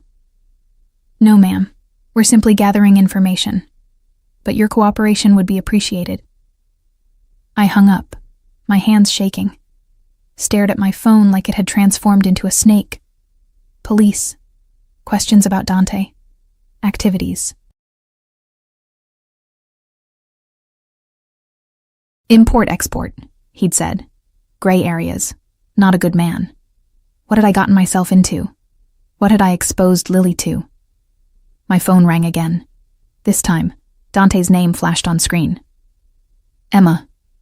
His voice, smooth and dark. Where are you? Hospital, finishing shift. Dante, the police just called. I know. Don't speak to them. Not a request, an order. Don't say anything, don't go anywhere. I'm sending a car. 5 minutes. What's happening? What did you do? Nothing you need to worry about. Trust me. That's not an answer. Silence. Then quieter. I'm handling it. Just trust me. Please. The car arrived in 4 minutes. Marco drove in silence while I sat in the back, anxiety twisting my stomach into knots. We didn't go to Dante's office or my apartment. Instead, we pulled up to a high-rise downtown, one of those buildings that screamed money and power. Dante waited in the lobby, and the moment I saw him, I knew something was wrong. His jaw was tight, his shoulders tense. 2 men in expensive suits flanked him. Lawyers, I realized, not guards. Emma. He caught my hands, his grip almost painful. I need you to listen very carefully. Tell me what's happening. There's an investigation, federal.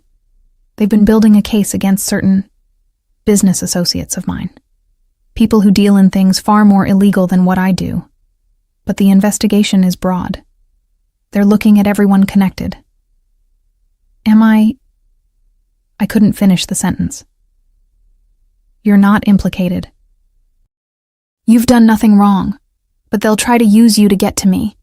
They'll ask questions, imply things, try to scare you into cooperating. His hands moved to cup my face. I need you to not speak to them without legal representation. These men, he gestured to the suits beside him, will handle everything. Dante, what exactly do you do? The truth. I need the truth. His eyes held mine, and I saw conflict there. Pain, then resignation. I run a shipping operation. Legitimate goods, mostly.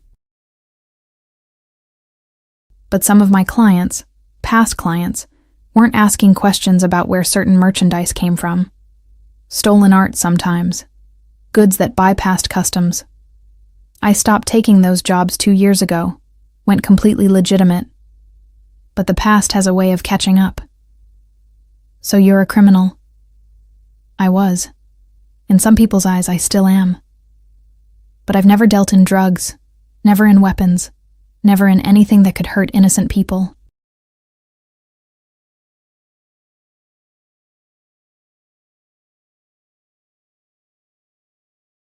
And I've spent the last 2 years trying to build something clean, something I wouldn't be ashamed of.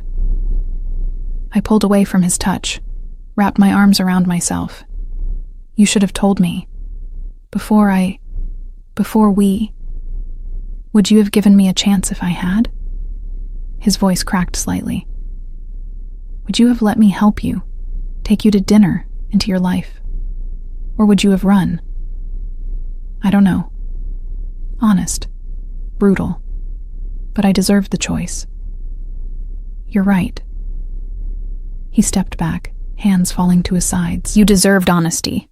I was selfish. I wanted... He stopped, shook his head. It doesn't matter what I wanted. What matters is keeping you safe. Safe from what? From you? From your world? From the investigation?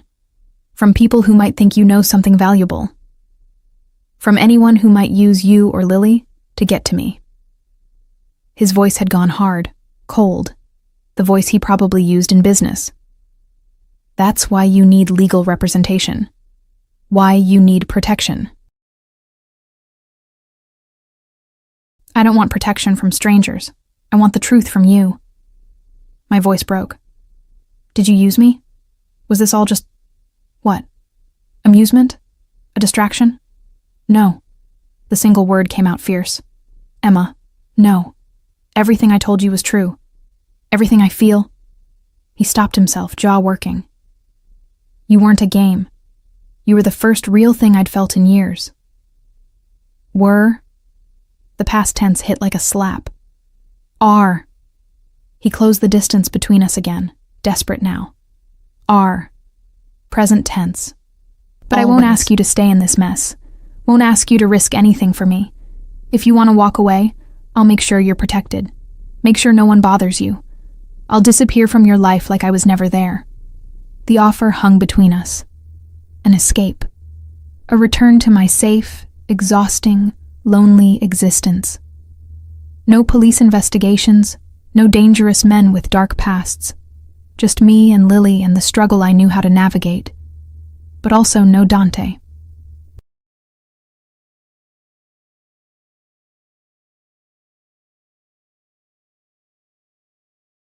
No more dinners where I laughed until my stomach hurt. No more feeling seen, valued, protected. No more falling asleep thinking about dark eyes and gentle hands and a man who looked at me like I was precious. I need time, I whispered. To think, to figure out what this means. Pain flickered across his face, but he nodded. How much time? I don't know. A few days? A week? Take whatever you need. He pulled out his phone, typed something. But take this. He handed me a card, heavy stock, embossed lettering, a name and number. Robert Chen, best defense attorney in the city. If the police contact you again, you call him immediately. He'll handle everything, already paid for. Dante, not negotiable. Steel in his voice. Your protection isn't something I'll compromise on, ever. Marco drove me home in silence. I collected Lily from daycare, made dinner on autopilot, went through bedtime routines while my mind spun in circles.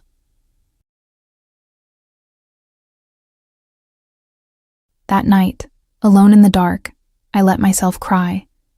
For the dream that was crumbling, for the fear that had replaced warmth, for the impossible choice between safety and something that felt dangerously like love. My phone buzzed. Dante, I know you need space. I'm giving it to you. But know this. Whatever you decide, I'll respect it. If you choose to walk away, I'll let you go. But if you choose to stay, if you choose me, choose us, I'll spend the rest of my life proving I'm worth that choice. You and Lily will never want for anything, never fear anything. I'll build a kingdom and lay it at your feet if that's what it takes. Just think about it. Please. I read the message 3 times. 4. Until the words blurred through tears. The next few days passed in a haze. I went to work, came home, took care of Lily. No police showed up.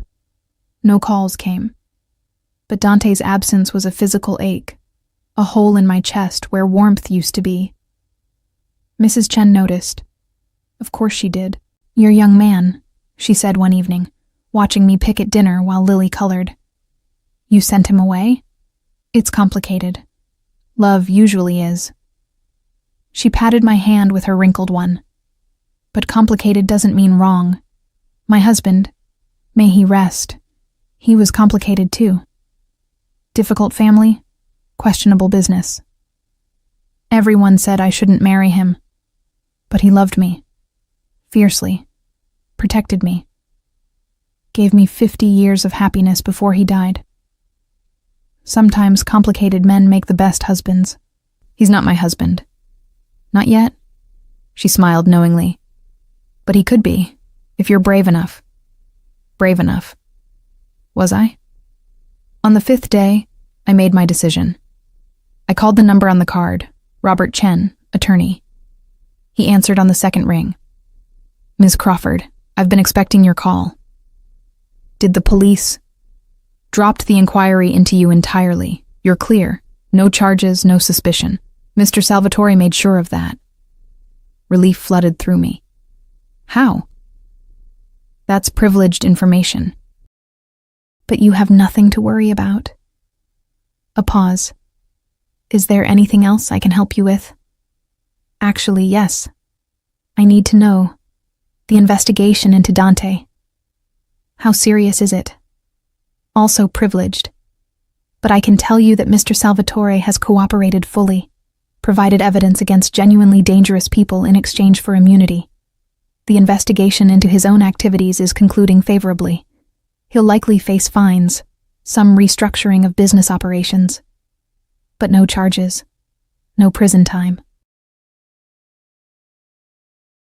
So he's safe? As safe as anyone in his position can be. He's made powerful enemies helping the feds, but he's also made powerful friends. He'll be fine, especially now that he's cleaned up his operations entirely. Another pause. He cares about you, Ms. Crawford. I've known Dante Salvatore for 5 years. Never seen him risk everything the way he has for you. Risk everything. The people he testified against? They're not forgiving. He's made himself a target to keep you safe. To make sure you were never touched by any of this. Think about that. The call ended. I sat there, phone in hand, thoughts racing. He'd protected me. Even while I was pulling away, even knowing I might leave, he'd protected me. Risked himself to keep me safe. I called him. He answered before the first ring finished. Emma. My name and his voice, desperate and hopeful and terrified. I'm not walking away, I said. No preamble, no lead-up. I'm not brave enough to walk away from you. Silence. Then, Emma, I'm scared. I'm terrified, actually, of your world, of what being with you means.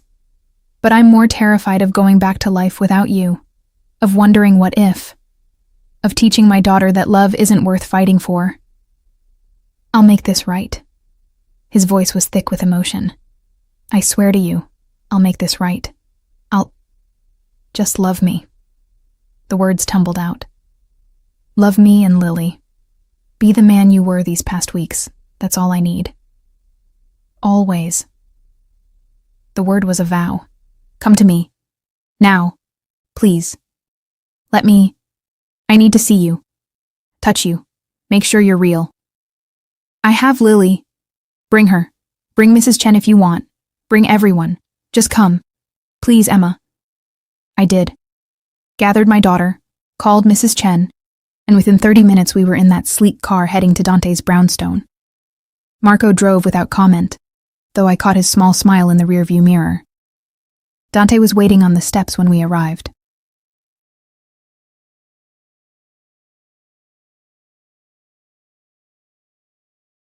He looked wrecked, hair disheveled, shirt untucked, shadows under his eyes, like he hadn't slept in days. The moment I stepped out of the car, he was there. His arms wrapped around me, crushing me against his chest, his face buried in my hair. I thought I lost you, he murmured. Thought I'd destroyed the best thing that ever happened to me. You almost did. I pulled back enough to see his face, but then I realized something. You're not perfect. Your past is messy. Your world is dangerous. But you're also the first person in years who's made me feel like I matter, like I'm worth protecting, worth cherishing. I can't walk away from that. You matter more than anything. His hands cupped my face, thumbs brushing away tears I hadn't realized were falling. You and Lily, you're everything. My family, my future, my reason for becoming better. Mama, Lily's voice cut through the moment. Is this his house? It's big. Dante laughed, a real, genuine sound of joy.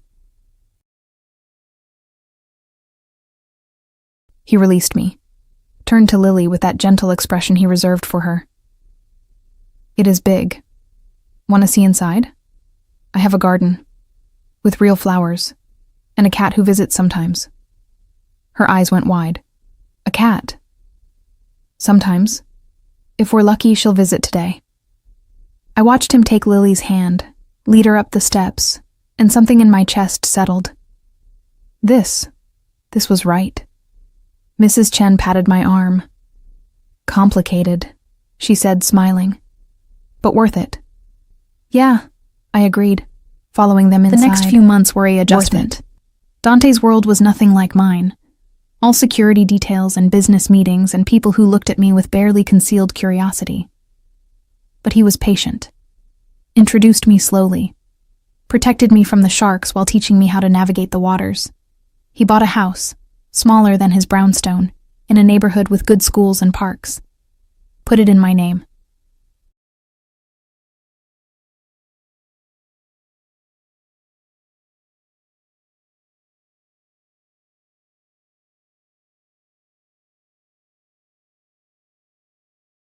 Filled it with furniture that Lily helped pick out, and security that stayed invisible but present. I don't need a house, I'd protested. But Lily does. A real home. A yard to play in. Her own room. Let me give her that. Let me give you that. I couldn't argue. Not when my daughter's face lit up at the sight of her princess bedroom. Not when I had a kitchen that actually had counter space.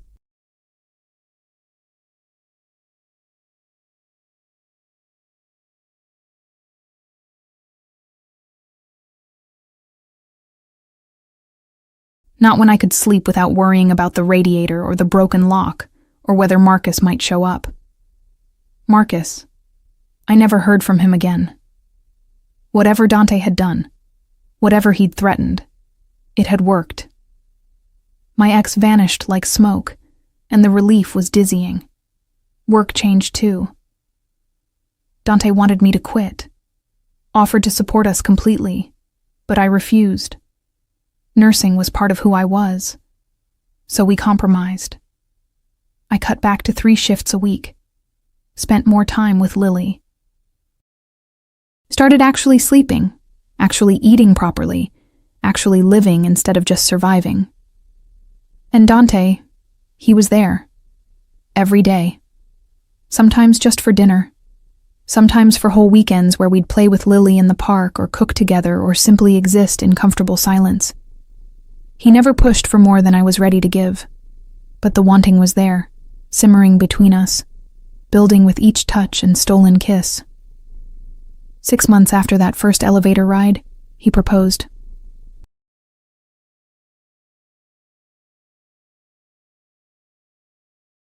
Not with fanfare or public spectacle. Just the 3 of us in our backyard, the one he'd bought, watching Lily chase fireflies in the dusk. "Marry me," he said quietly, his hand finding mine. I turned to him, found him watching me with those dark eyes that had haunted my dreams since the beginning. Why? Because I love you. Because Lily deserves a father who will never leave. Because I want to spend every day for the rest of my life proving I'm worthy of you.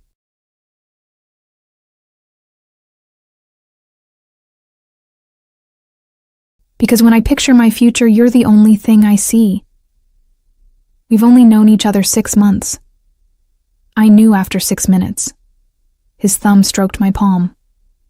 In that elevator, when you looked at me with fear and determination all mixed together, I knew. You were it for me. Everything else has just been confirming what I already knew. Your world is changing. I'm out of everything questionable. Legitimate business only. Clean. Safe. I did that for you. For Lily. So I could be a man you'd be proud to call your husband. I'm already proud of you. True. Somehow. Impossibly true. You're nothing like the man I thought you were in that elevator. What did you think I was? Dangerous. Untouchable. Someone who lived in a world I couldn't understand. And now? You're still dangerous? I smiled. Still a little untouchable. But you're also the man who brings Lily flowers every Sunday, who learned to braid hair from YouTube videos.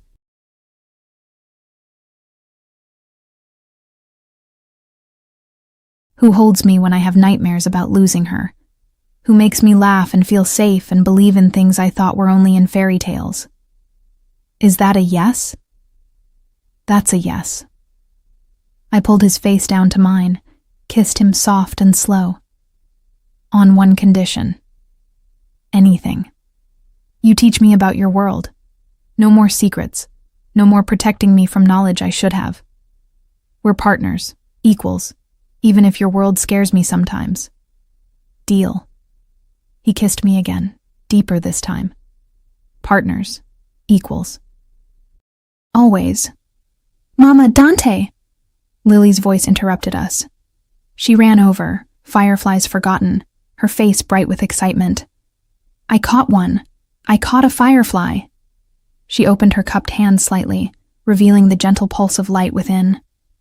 Beautiful, Dante said, but he was looking at me, not the firefly. Make a wish, Piccola. What should I wish for? Lily asked.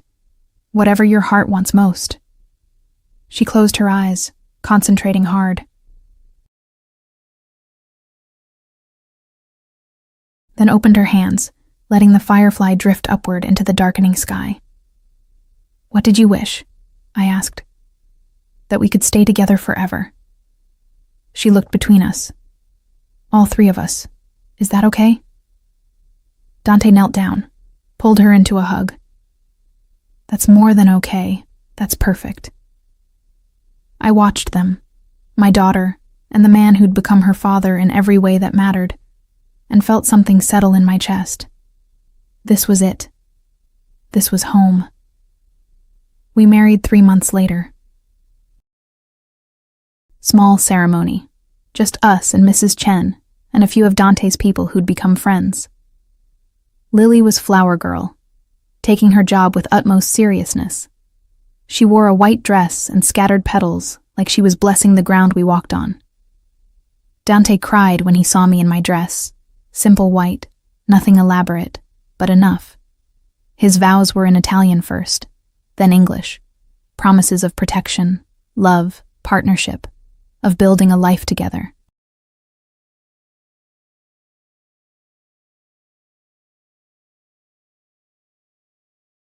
Of being the father Lily deserved and the husband I needed. My vows were simpler. I choose you, every day, in every way. Not because you're perfect, but because you're perfectly mine. When he kissed me, Lily cheered, Mrs. Chen cried, and I felt complete in a way I'd never known was possible. Life wasn't perfect after that. Dante still had days where the shadows of his past crept in. I still had moments of doubt, of fear that this dream would shatter. But we worked through it. Together. Always together. He adopted Lily officially. She became Lily Salvatore, and the pride in his eyes when the papers were signed made my heart swell.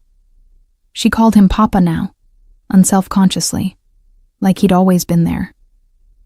We had another child 2 years later, a son we named Marco, after the guard who'd been there that first night and had become Dante's closest friend.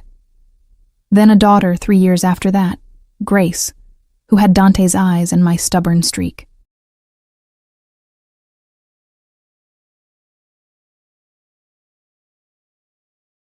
I still worked as a nurse, though at a private practice now, one Dante bought and gifted to me as an anniversary present. "Your own clinic," he'd said, "where you can care for people who can't afford care elsewhere. Your dream, yes?" It was, and he'd made it real. On our 5th anniversary, we stood in that same backyard where he'd proposed. The kids were inside with Mrs. Chen, who'd moved into our guest house and become the grandmother they all adored.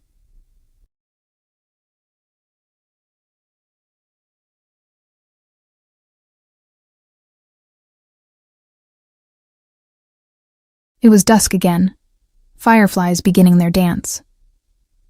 "Remember that elevator?" Dante asked, his arms around me from behind. "Every day."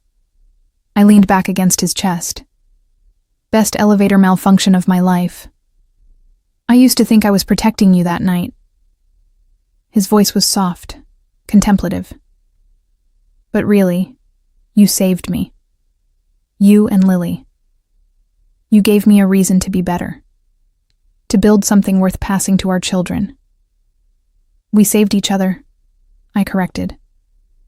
"That's what love does." A firefly landed on my hand, its light pulsing gentle and sure.